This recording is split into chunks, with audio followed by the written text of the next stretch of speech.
Et avant de parler de masse critique, je voulais faire un petit aparté rapide sur justement le guerrier ou la guerrière de lumière. Là, en l'occurrence, c'est une belle guerrière de lumière.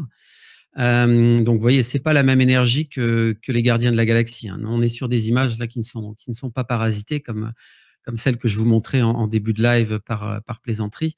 Donc, oui, je voulais vous montrer ces paroles bibliques. Alors, mon but n'est pas de nous raccrocher à l'égrégore catholique ou chrétien, pas du tout.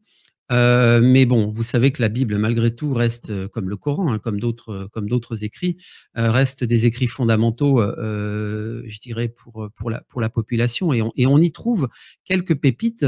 Même on sait que la Bible canonique a été quand même assez considérablement, on va dire, distordu dans ses enseignements pour nous enlever une certaine efficacité spirituelle.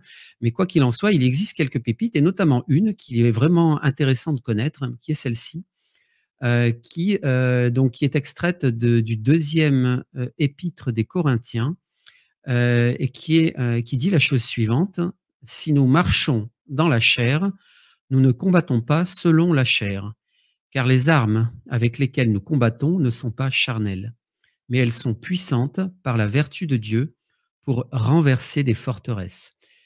Donc je trouve ça très beau. Je ne suis pas un fan plus que ça de la Bible. Je préfère aller chercher mes textes dans les écrits non déformés, non filtrés justement par le Vatican et notamment les écrits des gnostiques.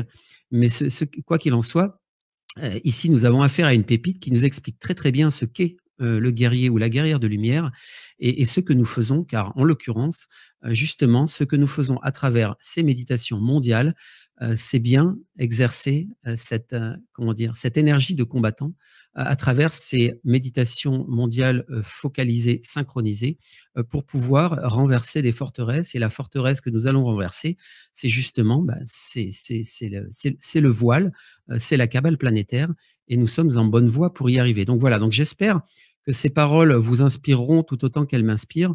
En tout cas, moi, je les aime beaucoup et ça nous permet de voir que finalement, il y a quand même quelques petites étincelles de vérité dans la Bible auxquelles on peut se raccrocher, même si parfois on peut sembler assez perché pour l'immense partie de l'humanité. Un bonjour de la Suisse, de Carole.